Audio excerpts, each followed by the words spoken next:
Hey, Shalom. All praises to Yahweh, Ba'ashem, Yahushai, Ba'ashem, Rakakodash. Double honors to the apostles and elders of Great Millstone, and peace and blessings to the 144,000 and the rest of the elect. This is Brother Yakana from the GMS Houston Church.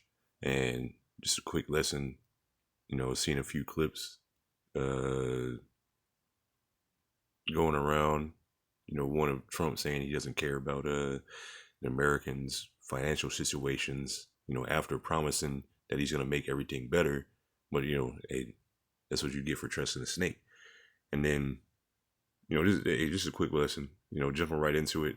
This is Jeremiah chapter 15 and verse 5, which this is speaking of Israel at first. But now, in this context, the cup is being passed. Israel is already drinking of this cup. Israel's already been through hell, gone through captivity, been scattered, been destroyed, been taken advantage of, and that's because of our own doing for transgression against Yahweh Bashem Yahushai. But, now everybody that has touched Israel, the cup is going to pass over to them.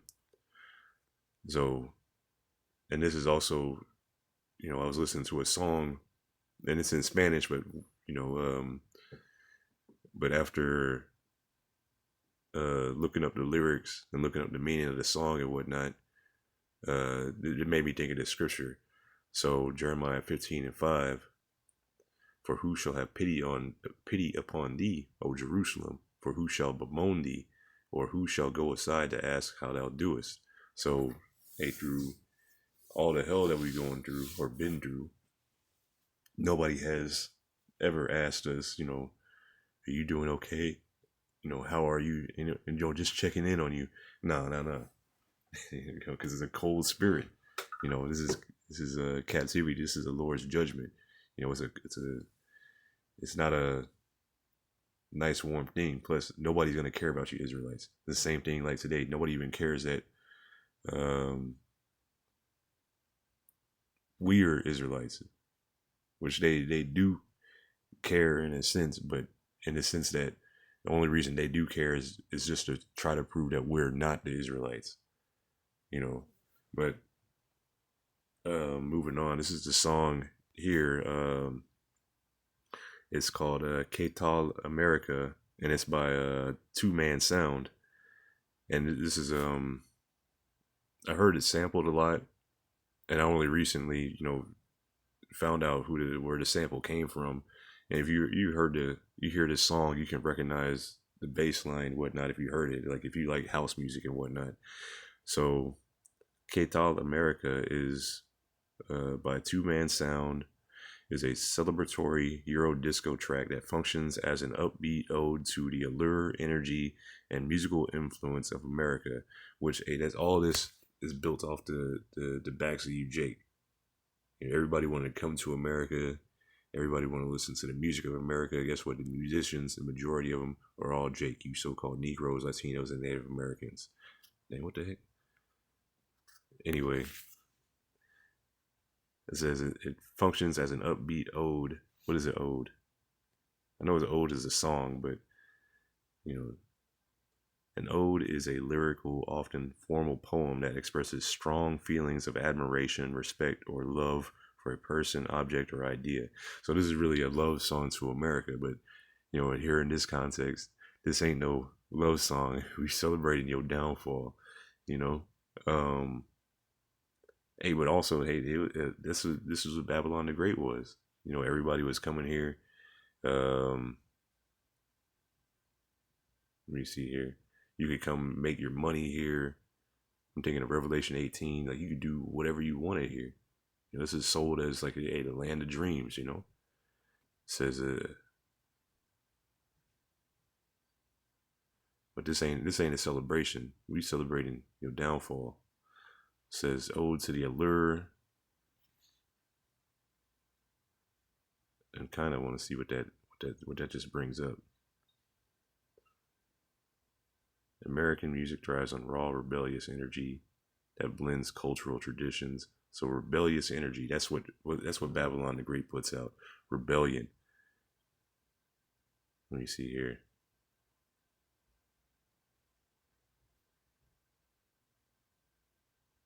this is what it puts out. This rebellious energy, and rebellion is as the sin of witchcraft. This place puts out all the whoredoms, all that. Matter of fact, let me see here, because it's over.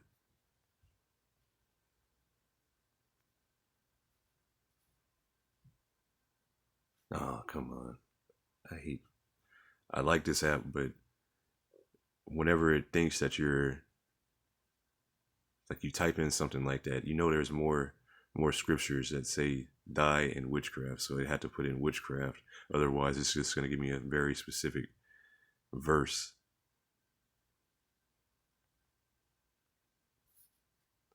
Let's see. And it's understandable because there's probably not even, that's probably the only verse that has thigh and witchcraft. Let me see here.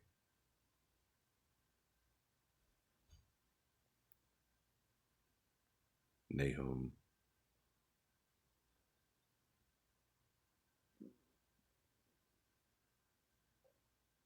This is Nahum chapter 3, and I'll start at verse 1. Woe to the bloody city!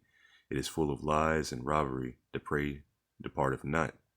And this is speaking of to the Israelites first, but then it's also to Nineveh, or to the Babylonian, or I'm sorry, not the Babylonians. Nineveh was Assyrian. Woe to the bloody city! It is full of lies and robbery, and the prey departeth not. So here, this is a Babylon, modern day Babylon the Great, America, and this is what ultimately the song in the original context celebrating, because this is a bloody city. This is how it got its riches, by the blood of the Israelites, by death, robbery, murder. It says the noise of a whip and the noise of rattling. The noise of a whip and the noise of the rattling of the wheels and the prancing horses and of the jumping chariots. The horsemen lifted up both bright sword and glittering spear. There is a multitude slain and a great number of carcasses, and there is none end to their corpses. They stumble upon their corpses. So mass death is coming. Mass death. No more work. Everything's shutting down. And this is what really, when I hear the song, like, how's it going? Which I'll go back to that, but because of the multitude of the whoredoms of the because of the multitude of the whoredoms of the well-favored harlot, the mistress of witchcrafts, that selleth nations through her whoredoms, and families through her witchcrafts. So this is this place, how it heaps people over here, how it gets people over here by selling a dream, by tricking people, by getting people that are asleep. Getting you over here so you can get you in debt, get you trapped in this system. This is how this place is maintained today. Behold, I am against thee, saith Yahweh Bashem Yahushai of hosts. I will discover thy skirts upon thy face, and I will show the nations thy nakedness, and the kingdoms thy shame. And I will cast abominable filth upon thee, and make thee vile, and will set thee as a gazing stock. And it shall come to pass that all that look upon thee shall flee away, and say, Nineveh is laid waste, or America, Babylon. Who will bemoan her? Whence shall I seek comforters for thee? And the same thing, this is now passed over to the Babylon the Great. So who shall bemoan thee? All that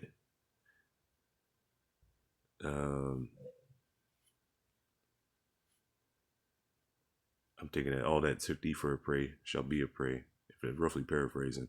But now Babylon the Great is being put out there, and it's not like the ancient world where news had to spread and time had to go by, and it might be days, weeks, months before you hear about an event. No, you seeing these events happening as they happen, because these things are live streamed, they're uploaded, in real time.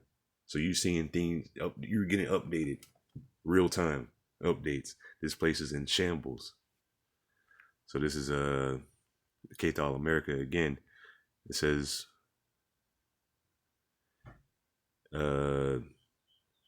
Brussels says the key themes and meaning Ketal is how's it going, America? So how's it going?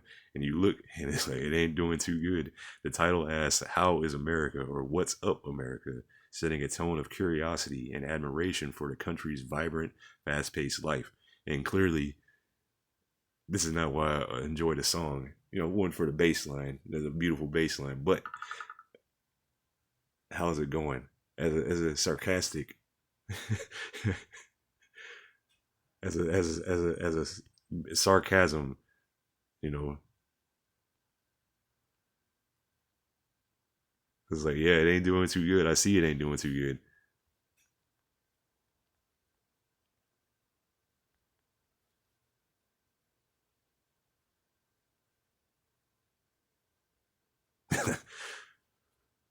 you know, just I'll just I'll just move on. Um, this is Proverbs 29 and verse 2. When the righteous are in authority, the people rejoice. And this is clearly not the case. We're waiting for Yahushua to return so the righteous can be set in authority. Because right now, the righteous have no say, no power here on the earth. But through the spirit and power of Yahweh Shem Yahushai, we're bringing these things to pass. And that's not our own will, but the Heavenly Father's. But when the wicked beareth rule, the people mourn. And the wicked are clearly in rule right now because the entire earth is mourning. The people are mourning. I guarantee the people, the two-man sound that sung this song, if they're even alive, I guarantee they mourning. Matter of fact, let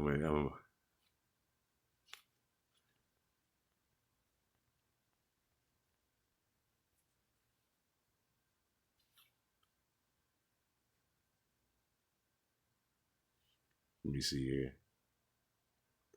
What happened to these guys?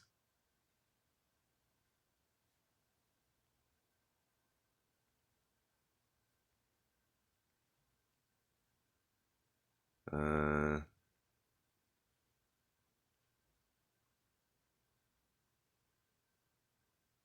they don't even say who's in the group.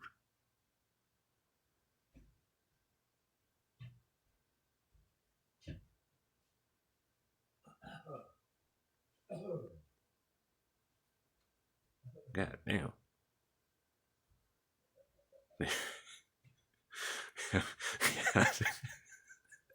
Is he still alive? Oh man, I just wanted to see if I could find any information, like just anything. I mean, 1946, Belgian, okay. And if you know Belgium, they had a very large role in taking our people into captivity. Uh, that's all good. You can just look at the dude. It's like you're not doing too good, dog. Anyway, that's enough of that. I ain't gonna bother with that no more.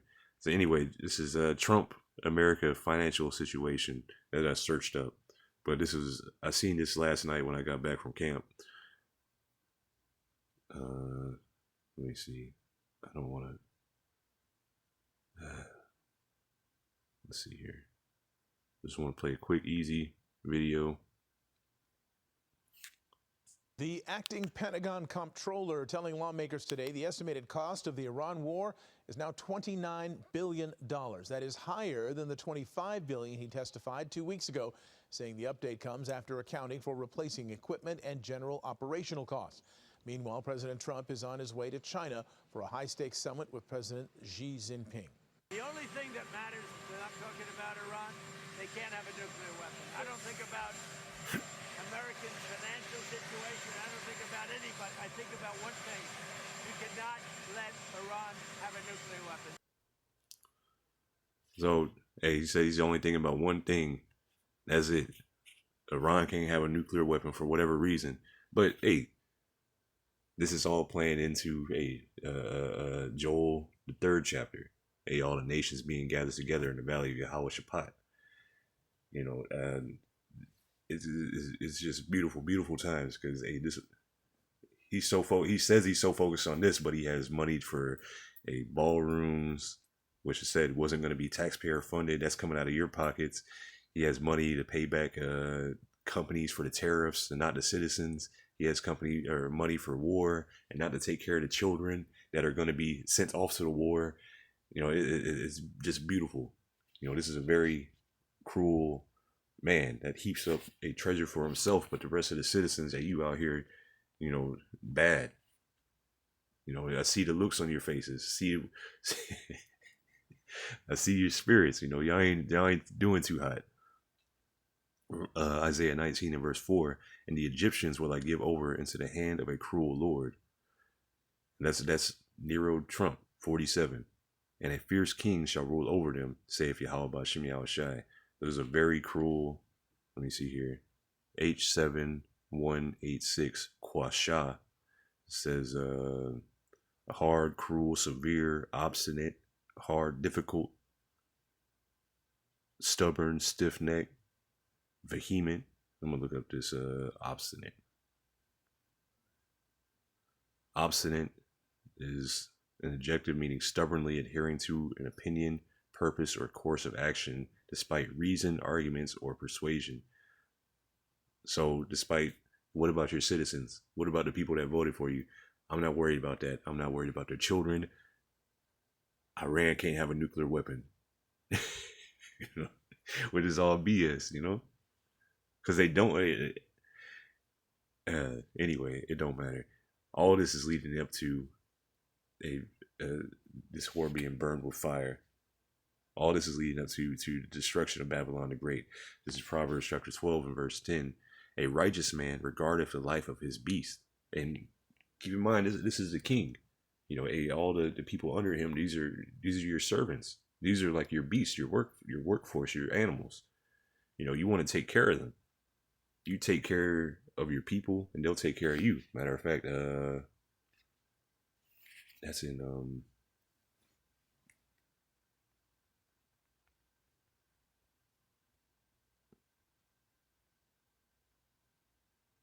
let's see here. This is 1 Kings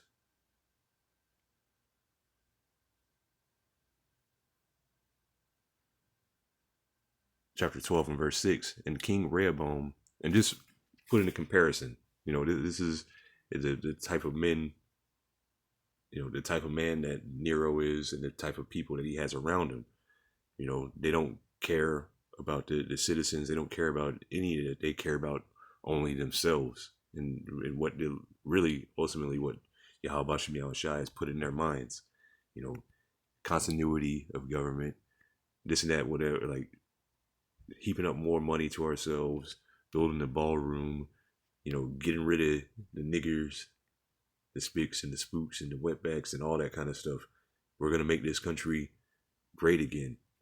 You know, 1 Kings chapter 12 and verse 6. And the king Rehoboam consulted with the old men that stood before Solomon his father while he yet lived, and said, How do you advise that I may answer this people? And they spake unto him, saying, If thou wilt be a servant unto this people this day, and wilt serve them and answer them and speak good words to them, then they will be thy servants forever. So this is the council, and this is the men that had served under King Solomon, and King Solomon being the wisest king, you know, in Israel's history. You know, you don't think that they would know something? You know, Solomon's kingdom had a peace during his reign. Shoot, if you want peace, follow our advice. But that's not how Yahweh Ba'ashem Yahushai wanted it.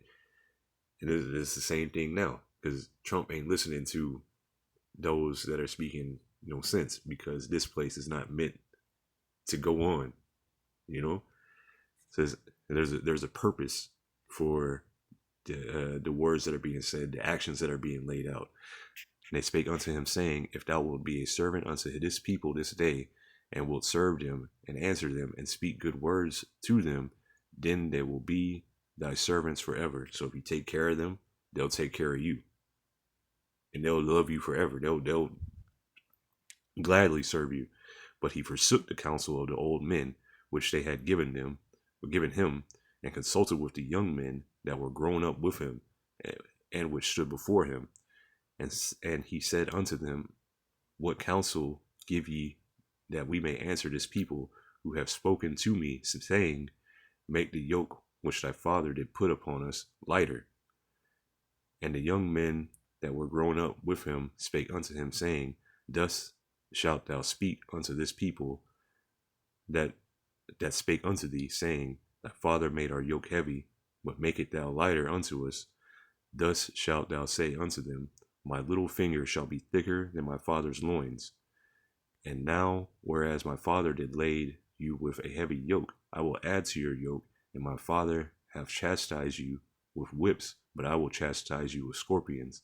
And this is putting it today, and this man, you can't even compare it, because this man, they weren't wise. They were wise in wickedness, which is not wisdom. They're all this, but just showing that they're going to be cruel. They don't want to lighten things up. They don't want to ease things. They want more pressure, more harder. Everything they come out with is the run your pockets. So here it says official brags about spending, and it says in May 2026, White, and this is barely May. What is it? The 15th, 14th, the 13th, 13th. So it's in May 2026, White House National Economic Council Director Kevin Hassett, and this was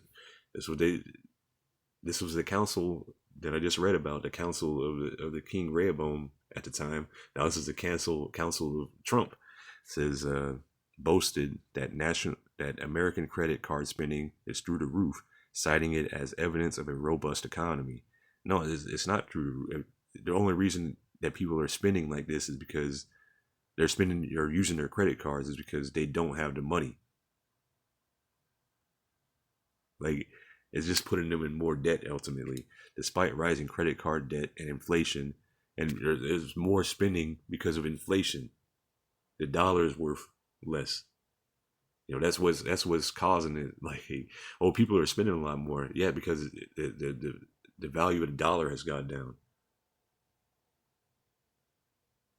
So of course, you're going to spend more. Hassett argued that increased consumer spending on gasoline and other goods signifies a thriving economy, and it's not thriving. The people are suffering.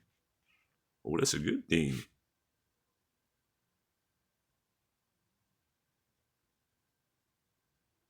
Let me see if I can play this on something.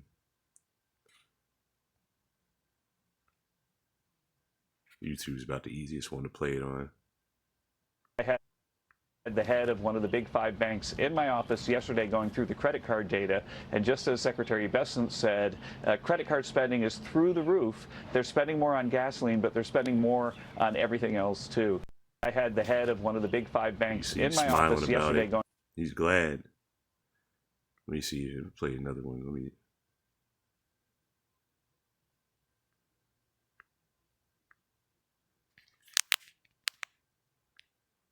Firing on all cylinders, just like the corporate sector you're seeing in the earnings reports. And they're doing that because they have so much more money in their pockets. In fact, I had the head of one of the big five banks in my office yesterday going through the credit card data. And just as Secretary Bessent said, credit card spending is through the roof. They're spending more on gasoline, but they're spending more on everything else too.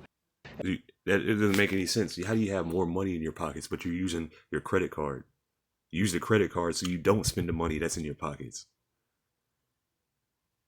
Anyway, if you're broke, just say so. I'm broke.